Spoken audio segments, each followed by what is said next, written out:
Hello and welcome to Better Body Movement. This class is designed to help you start feeling well. I have less pain, literally eliminate that pain. I just feel better. I can tell that my posture is changing. Bright light in the day when we've done our workouts online. Makes me feel so good about myself.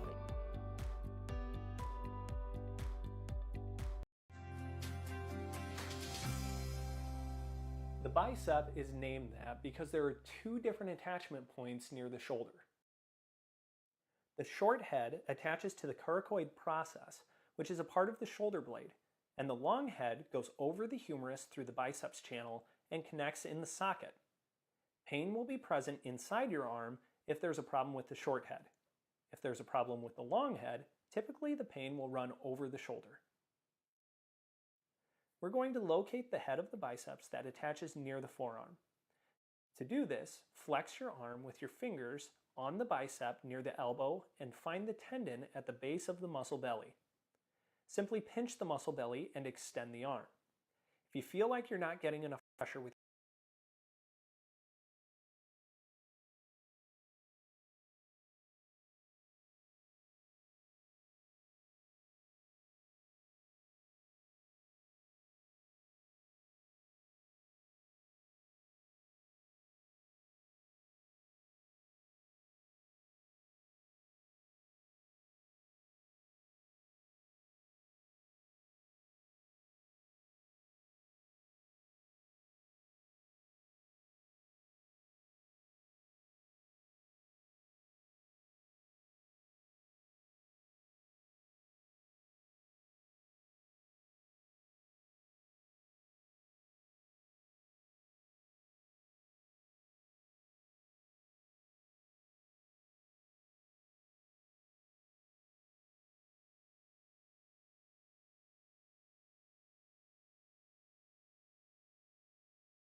Yeah, let's try that today.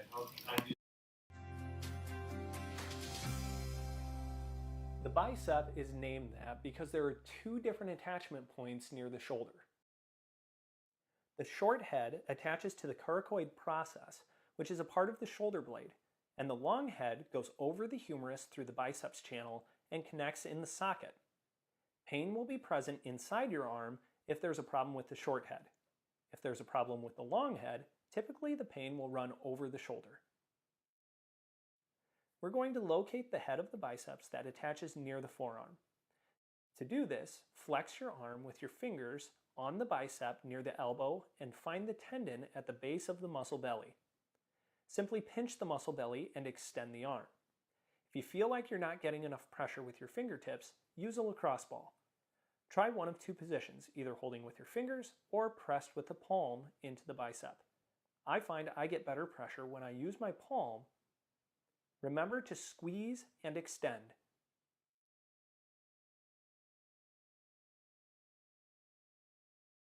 Another muscle that could create bicep pain is actually in your forearm. This is the brachioradialis, which passes from the humerus towards the wrist. To begin working the brachioradialis, reach under the elbow across to the forearm and pinch down as hard as you can tolerate. Now rotate the wrist, and the muscle should feel like it grinds underneath the fingertips. Do 7 to 10 repetitions, then locate a new point and continue to grind over that muscle. You should feel the fingers drop off the muscle. When you finish, put the fingers on top of the arm, pinch down, and create extension while rotating the wrist. Again, bend the elbow, then extend while you rotate the wrist. Notice my hand goes palm to chest, then palm to floor while I'm extending my elbow. Perform 7 to 10 repetitions and then move on to the next tender spot and repeat. When you have finished the pin and stretch, move on to cross fiber friction. Place the arm you are working across your knees, then grind the opposite forearm across the muscle tissue near the bicep head. This should be an abrasive force moving through the muscle tissue quickly. Continue to press through that muscle tissue until you feel like you've broken down the entire thing.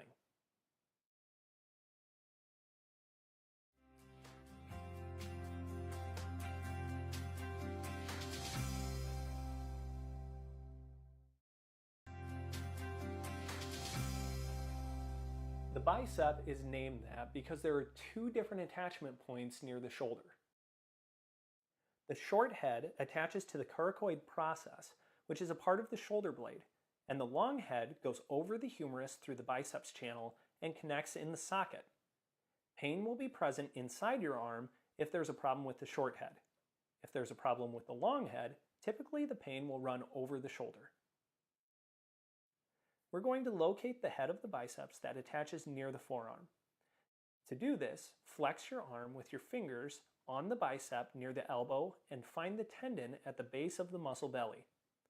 Simply pinch the muscle belly and extend the arm. If you feel like you're not getting enough pressure with your fingertips, use a lacrosse ball. Try one of two positions, either holding with your fingers or pressed with the palm into the bicep. I find I get better pressure when I use my palm. Remember to squeeze and extend.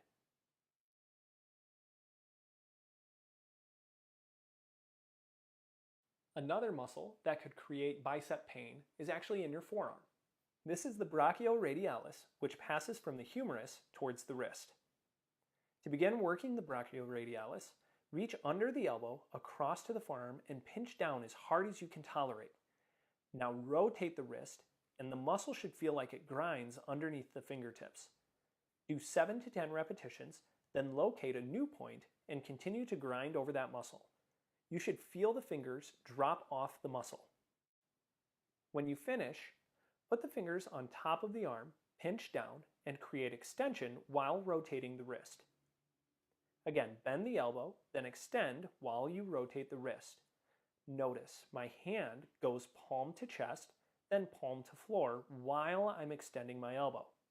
Perform 7 to 10 repetitions and then move on to the next tender spot and repeat. When you have finished the pin and stretch, move on to cross fiber friction. Place the arm you are working across your knees, then grind the opposite forearm across the muscle tissue near the bicep head.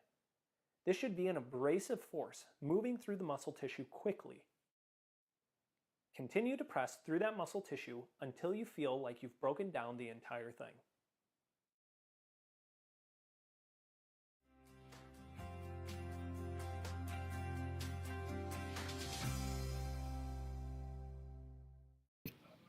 All right, good morning and welcome. Whoa, I got some toughs going on here today. I do have a haircut scheduled for today, so that's good. We'll be looking all cleaned up. Enough about my day and what I got coming up.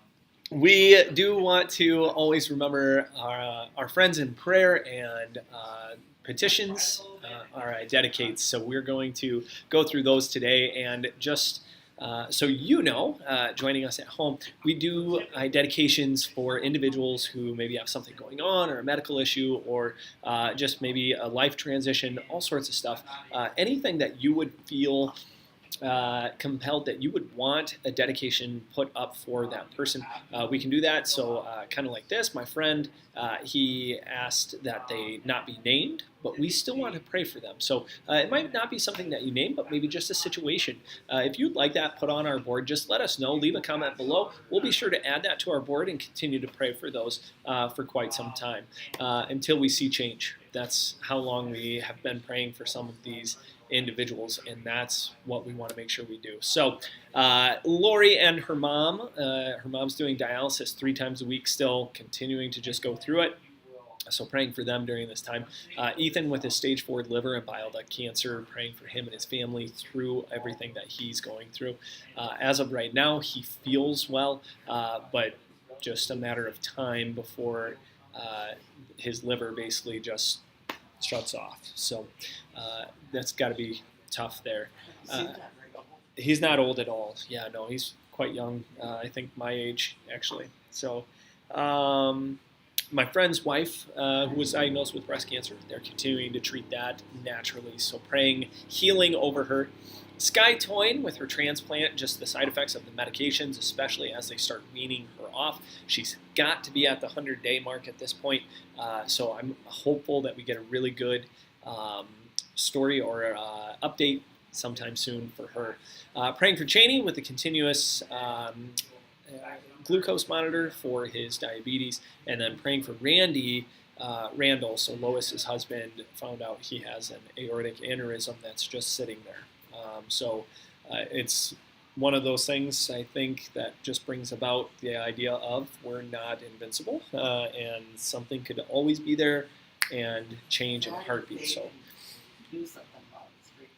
yeah, and like Randy said, the appointment was a week ago, and it took a week to call him. So if it was something they really felt like they needed to do, they didn't admit him when he went back in for his checkup. So it might not be as, But they're going to do something. I think the statement aortic aneurysm is more scary than maybe what the doctors were trying to get across. But still, praying for them through this time. I'm sure Lois now, it makes you wrestle with a lot of questions, right? Like we've seen that before. I think there was a point where, watching Daryl really struggle through some of the stuff that he was struggling through. It's like, what does this mean for me? And that's hard, especially as a caregiver or the person on the other end who's, you don't want to be selfish and make it about you, but at the same time, it's like, well, okay, well, what do I do? How do I handle this and respond? Even though you're not the one going through it. Pray. That's what we'll do for them. Our verse of the day, and they devoted themselves to the apostles' teaching and the fellowship, to the breaking of bread, and the prayers. Just wanted to make sure I had that whole thing. I couldn't really see it all. Acts 2:42, really an inspiring or incredible time in the church development when the apostles were beginning to walk out and proclaim the name of Jesus, and people began to follow Jesus, and then persecution came, and it grew even more. The very thing that Satan was trying to snuff out actually spread it, because by him attacking the church in Jerusalem at that point after Pentecost, and they began speaking in tongues, which was everyone's native language. As they did that and persecution happened, they took that fire and that ability and they started to spread. They left Jerusalem. So I just think that's a really incredible story, and how the church through persecution is always growing. We see that over and over. Sorry, church in the United States. I'm praying for persecution. Sometimes we can handle, the growth that would bring. Watching a friend of mine give his life to Jesus after being raised in Iran and being a Muslim and being literally scared for his life after he was baptized. It's different. It's very different.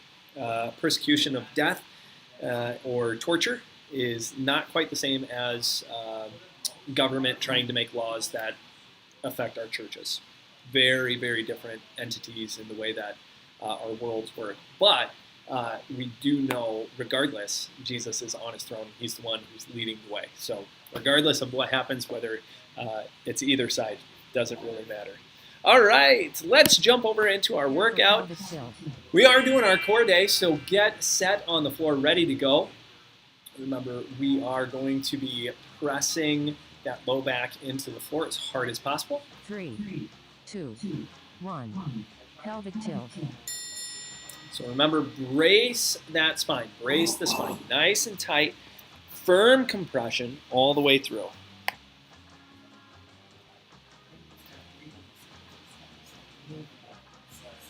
Mm-hmm.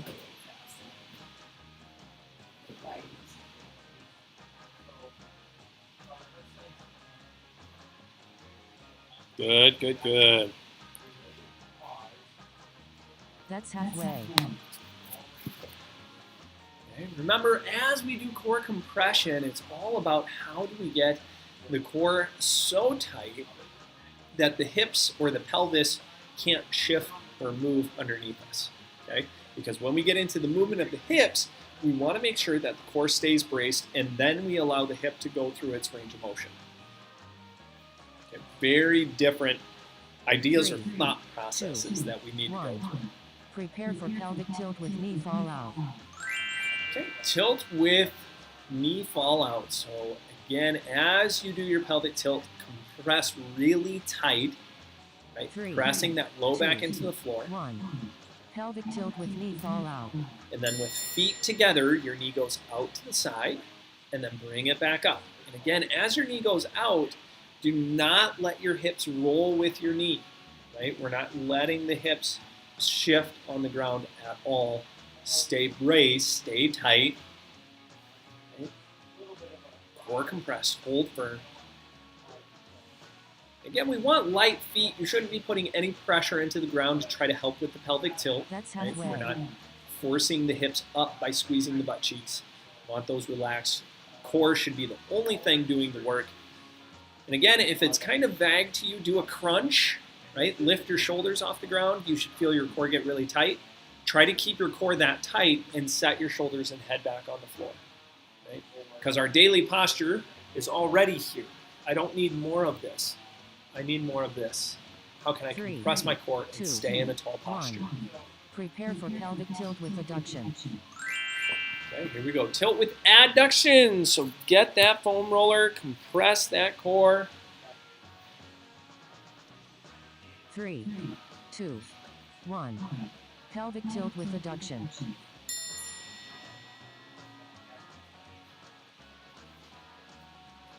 Good pelvic tilt, compressing tight, tight, tight, tight. Squeeze nice and firm.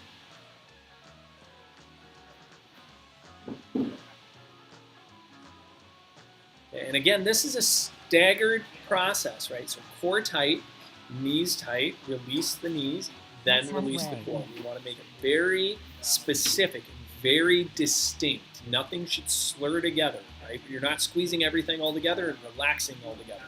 Core tight, knees tight. Release the knees, keep the core, then release the core.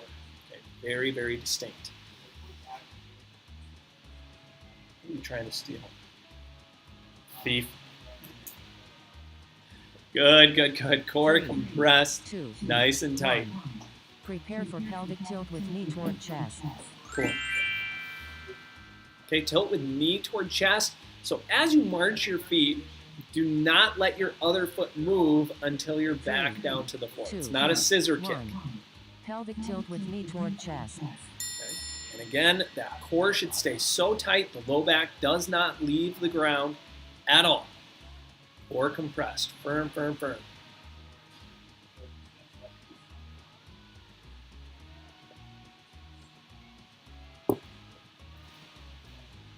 Do your absolute best through the movement. Again, squeeze nice and firm. Core compressed, tight, tight, That's tight. halfway.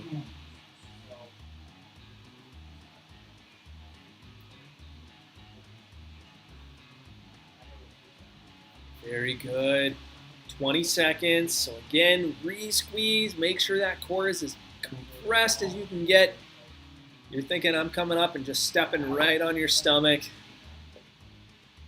Okay, don't let that squish you. Tight. If it doesn't change your breathing, you're not doing it right. Prepare for pelvic tilt with bridge. Okay, if you squeeze your core really, really tight, it should affect your breathing, right? It shouldn't be just simple, regular breaths. Right? 3, You should have to transition 2, to short, 1. compressed breaths Pelvic because your tilt core with is bridge. tight and you just are holding firm, firm, firm. Okay?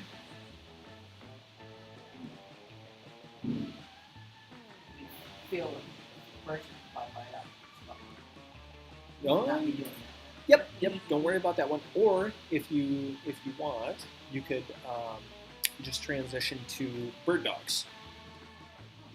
So maybe a set of bird dogs and then a set of dead bugs. That's halfway. The other one, not so much. Okay. That one's the one. Yeah. Good, good, good. Again, core compressed really tight. When you squeeze your butt cheeks together, you should lift straight up and set straight down. We're not arching the back as you lift, right? So if you return and your back is arched off the floor, 3, 2, bad news bears. 1. Prepare for shoulder drops. Okay, shoulder drops. We're going to go down and back, right? So we want to get out of this position. I want to take my stripes, pull them away from my ears, but also 3, pull them 2, back. 1. Shoulder So drop. down and back, away from the ears as far as you can.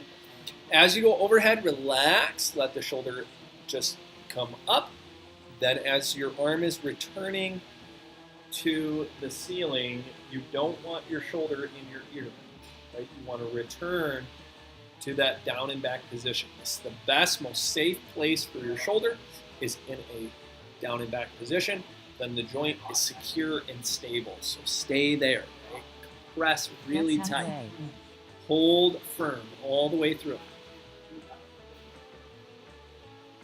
Again, doing your best through the whole movement.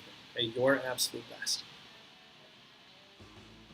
Yeah, recompress that core as we go.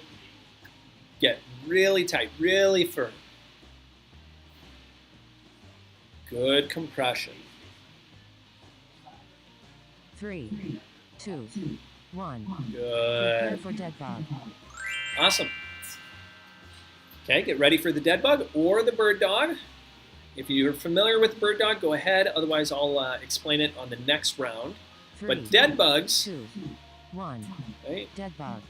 I want you to imagine you're holding a box between your arms and your knees. Okay? Hold and compress. Your legs should be pointing straight up in the air, right? We don't want your knees coming up towards your chest. Right? So keep those knees away. Keep that low back pressed into the floor really hard by squeezing your core. Or you can even think you're lifting your tailbone up off the floor. Right? Lift that tailbone. Try to get that core really tight. Okay? You only extend as far as your core can tolerate. As soon as your leg goes so far that your core lets go and your back arches up, you've gone too far. You're no longer doing the exercise the right way. Okay? So make sure that you compress that spine. I say it's like a Dorito under the low back. Okay? Put a Dorito under there, crush it as hard as you possibly can, and smush it. So it's 3, back to corn flour. 2, 1. Long rest. Awesome. Very good. So long rest. Feel free to grab a drink of water if you have one close. Otherwise, we'll get set up and ready, prepare for round 2, which round 2, we're going to start trying to pull the knees towards the chest. Okay, this is not easy to do, and your feet should not leave the floor. Okay, it's simply the act of starting to work the knees like you're pulling both off the floor while you create the squeeze, and also while you create the movement when we get into the movement. Okay, so hopefully that makes sense. You're only pulling 50% of the weight off your feet. You shouldn't be pulling them all the way up in the air. Okay? 3, 2, Get set and ready to go. Prepare for pelvic tilt. Here we go. 3, 2, 1. Pelvic tilt.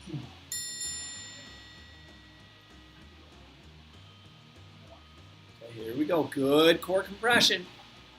Again, put that, or even an actual tangible that you could do is if you have a belt or just something that you can put under the low back, you pin that to the floor and then try to pull it out from under your low back. That'll tell you real quickly if you're getting this, right? Recompress the core, hold really firm, tight squeeze. That's halfway. Remember your knees as they begin to pull up. If you're taking the pressure off your feet, you should feel your hip flexors fire a little bit, but it should not arch your back off the ground. Just like this. So I show you here. So look at that screen. If it pulls up, that is not what we want. Core compressed, then pull the knees and see if you can maintain that compression, keeping the spine on the 2, floor. 1. Prepare for pelvic tilt with knee fall out. So again, this neutral position is very beneficial for those who have spondylolisthesis, spondylitis, a narrowing of the foramen where that spinal cord runs in the low back, especially, because we're just creating a brace for that spine, so it doesn't have to rely on the small muscles that hold it in place, and then those small muscles get off just a little bit, and it changes the way that they work. Right? So if one pulls to the side, it's going to deviate from the function. Right? So global core stability is going to be way more important to your low back. That's halfway.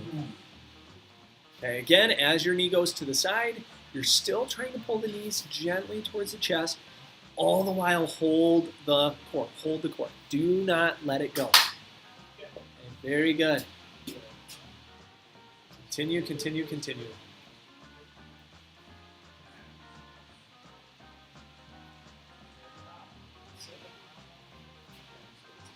Three, 2, 1. Prepare for pelvic tilt with adduction. Good. Okay, here we go. Tilt with adduction. So 6 steps. Core, knees, pull up, set down, release the knees, release the core. 1. Pelvic tilt with adduction. Okay, so go with me. Core tight. Squeeze your knees. Gently start pulling the knees up. Set the feet back down. Release the knees. Keep the core. Then release the core. Go again. Core tight. Knees. Peeling up. Setting down. Release the knees. Release the core. Okay, go again. Just like that. Always continuing to remember, your core stays tight through the entire thing. Compress hard, hard, hard. That's halfway.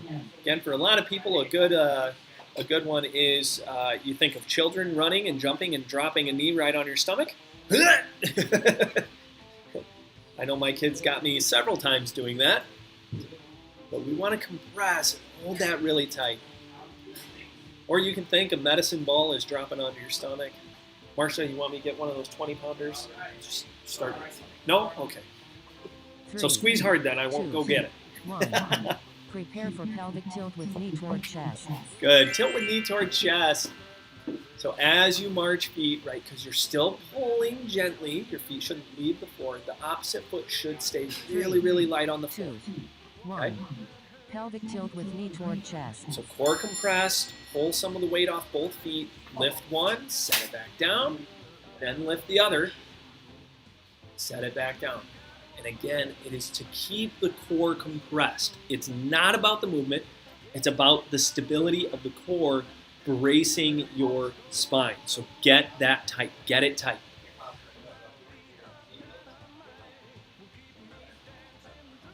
Squeeze, squeeze, squeeze. That's Firm right. compression all the way through, ladies. Doing your absolute best. Firm squeeze, firm squeeze. Good, good, good. All the way through. 15 seconds. Again, as you march, your opposite foot should be light, real light on the floor. You definitely should not be pushing down into the floor. That's a big avoid. 2, 1. Awesome. Prepare for pelvic tilt with bridge. Okay, tilt and bridge.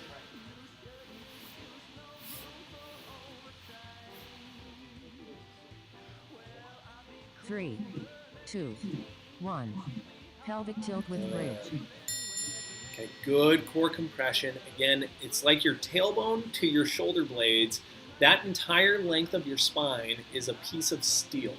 So if you lift one end of steel, everything leaves the ground immediately except the other end, right? So that's what I want you to think through your spine is when lifting the tailbone, that should go straight to your shoulders, right? And not that we're arching our back to get there, but you're so compressed, it has no choice that when you squeeze your butt cheeks together, you're lifting straight up and setting right back down. Again, when you return to the floor, that's a perfect time to check. Is my back flat and compressed against the floor when I return? Or is it arched? Because if it's arched, that means you've lost that core contraction through the movement. So compress, hold nice and tight. This is really important to the way that your body works through a squatting position even. Okay? 3, 2, 1. Prepare for How was that? shoulder drops. Okay, good. Okay, shoulder drops. Again, shoulders down, back, down, back, down, back, as far, as hard as you can possibly get them. Make sure you're pinching what I say is the bra strap down here. Shoulder drop. You're trying to take those shoulder blades and unclip the bra strap with those shoulder blades. Pinch down and back, driving them together.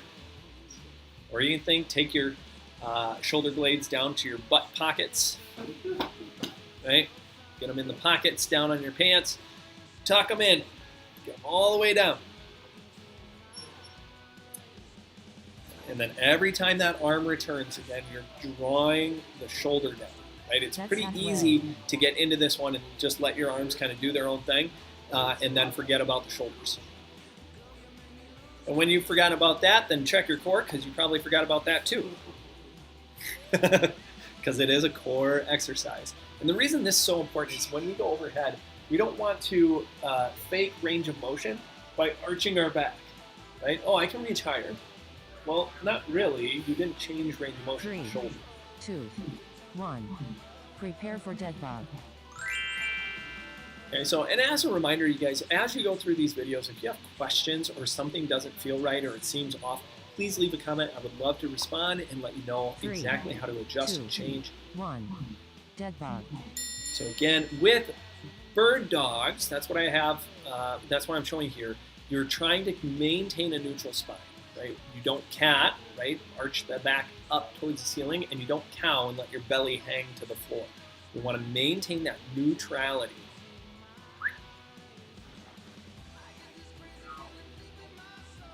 Core compressed really tight. Again, you're pinching butt cheeks together. You're drawing those shoulder blades down and back. Halfway. Okay, if you're doing bird dogs. Okay? Otherwise, dead bugs, make sure you only extend as far as your core can tolerate, staying nice and strong. Because again, I don't care about the movement. I care about the core. How tight are you squeezing the core? Almost done, ladies. Re-squeeze, re-squeeze. Get a firm compression all the way through. 3, 2, 1. Long rest. Very good. 2 rounds down, 1 to go. And then once we get all done with round 3, yay, we're done for the day. Okay.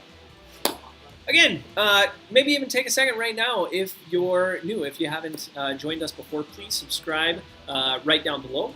We would love to have you as a subscription member to our class. It is completely free, and we try to take you through daily postural positioning and how to apply that to your everyday life, creating better body movement as a part of your day.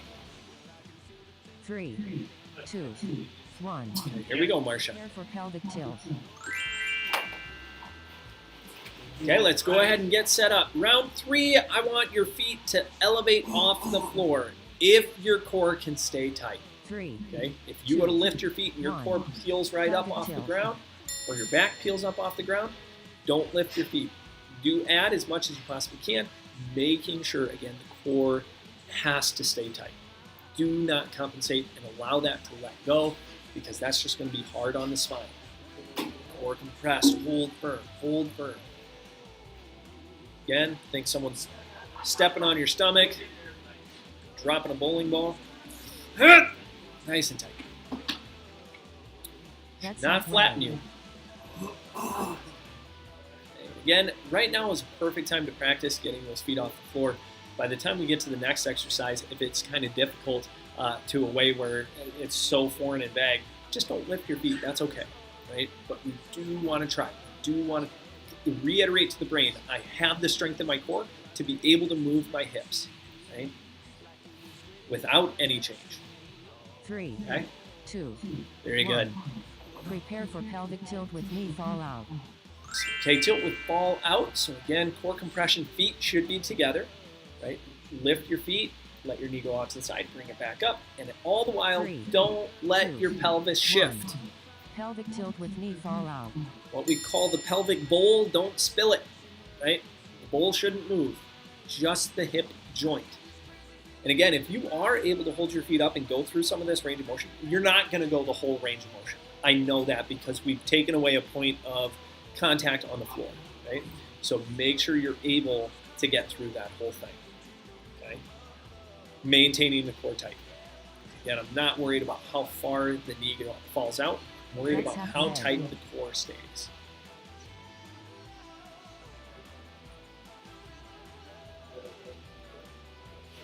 Very good, almost there. Doing your best, 15 seconds. Again, re-squeeze that core, hold those feet up, out to the side, back up. Right? And get as many as you can. Right? If you can get 2 in a row, get 2 in a row. If not, don't worry about it. Prepare for pelvic tilt with adduction. Very good. Okay, tilt with adduction. Get that foam roller or a pillow, whatever you need to be able to do this one. 3, 2, 1. Pelvic tilt with adduction. Try to stick with me here. Core tight, knees compressed. Hover the feet, hold 2, set the feet back down, release the knees, now release the core. Okay, again, core tight, knees, lift, set back down, keep the knees and core, release the knees, then release the core. Very, very distinct. I want you thinking so much about each part of the movement and keeping your core tight. Right? Core sandwich, beginning to end, should not change. Everything else happens. Oh well. As long as your core is staying tight. Okay, keep the core tight.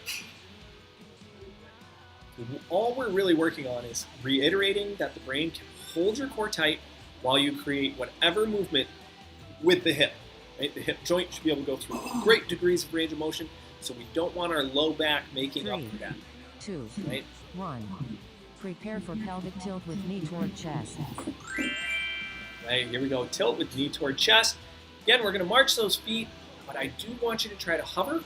Lift 1, back down to a hover, lift the other, back down to a hover, then settle down. Pelvic tilt with knee toward chest. And I will reiterate, you only do that if your core can stay tight. Right? Do not worry about leaving your feet in the air if your core lets go. Right? Do just 1. Back down, take a break, re-squeeze the core, hover the feet, lift 1, set back down. And again, you do not have to hover the feet if the core cannot stay tight. I cannot say that enough. Okay, get the core tight. Compress, hard, hard. That's halfway. As much as you can.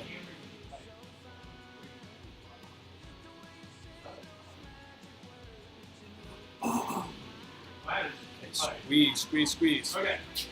Push deck. Pretty good.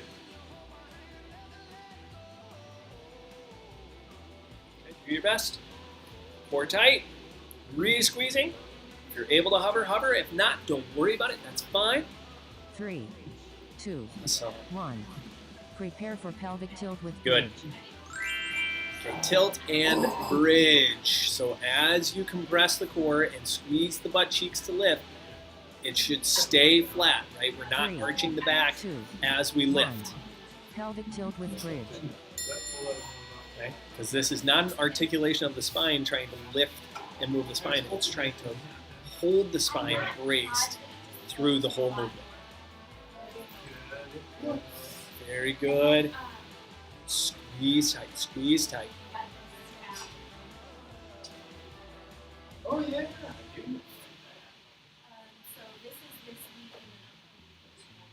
And squeeze firm, hold tight, hold tight.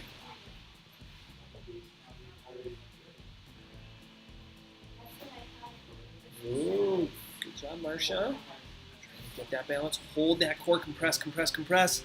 Again, think a foot to the stomach. We always like that thought process. Squeeze nice and tight.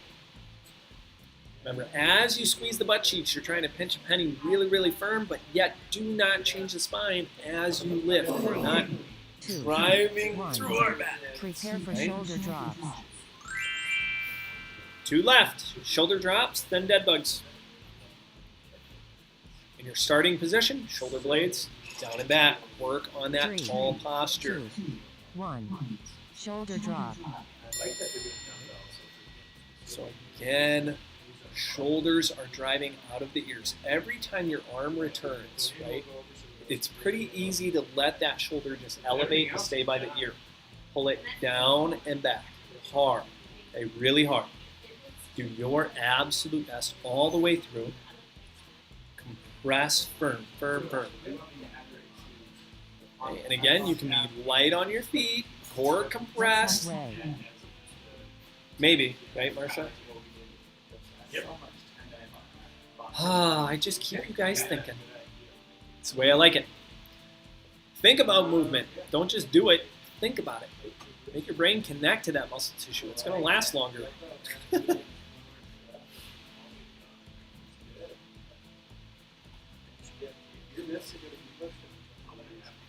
3, 2, 1. Good. Prepare for dead bug. Awesome work. Okay, remember, pick what's going to work for you. You can do dead bugs or bird dogs. Just remember, no matter what, your spine stays neutral. Do not change. 3, 2, 1. Dead bug. Because again, we're so focused on the core, the distance of the movement doesn't matter to me. I don't care if you extend to the floor or if you only go 1 inch. As long as your core is working really, really hard, compressing and holding firm all the way through. Then every so often, reset. Pull those shoulders way back down, down and back. Compress that core hard again. Right, halfway, you might take a break here. That's halfway. And then get started back into it. Okay, here come the bird dogs. Again, neutral spine. And you'll even notice in the way that I do this, I might not even extend my leg fully, right? It might not go straight knee, and that's okay so long as I'm focused entirely on the core, right? That range of motion comes with time to be able to get that glute tight, core tight, 2, and a neutral 1. spine. Long rest. Awesome. Well, very, very good work, everyone. I appreciate you being here. Glad you could join us. I would love if you could please subscribe right below. That will really help us keep doing what we're doing, providing free training Monday through Friday on how to have better body movement all day long. That being said, you can always feel free to like, comment, and share. That would be absolutely fantastic. So we go that way, we can see a little bit of a change in how many people we're able to provide this service for, and that's what we want. Have an absolutely fantastic day. I will see you guys again tomorrow. And an update, so Monday you can plan on we will not be here. So we're going to take the Memorial Day off. So you guys can enjoy your weekend. Have a wonderful weekend. What I'll probably do is just add in 1 or 2 rounds of Monday's core training and then do 2 rounds of the upper body training. So it might be a little bit longer working day, so I won't talk as much in the beginning, just to make sure that we can get through it. Okay, I hope that sounds good. Have an absolutely wonderful day. I will see you guys again tomorrow. As always, I am here to help you move well so you live well. The bicep is named that because there are 2 different attachment points near the shoulder. The short head attaches to the coracoid process, which is a part of the shoulder blade, and the long head goes over the humerus through the biceps channel and connects in the socket.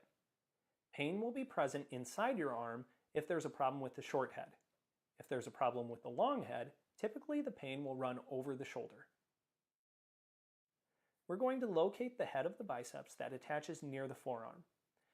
To do this, flex your arm with your fingers on the bicep near the elbow and find the tendon at the base of the muscle belly. Simply pinch the muscle belly and extend the arm. If you feel like you're not getting enough pressure with your fingertips, use a lacrosse ball. Try one of 2 positions, either holding with your fingers or pressed with the palm into the bicep. I find I get better pressure when I use my palm. Remember to squeeze and extend.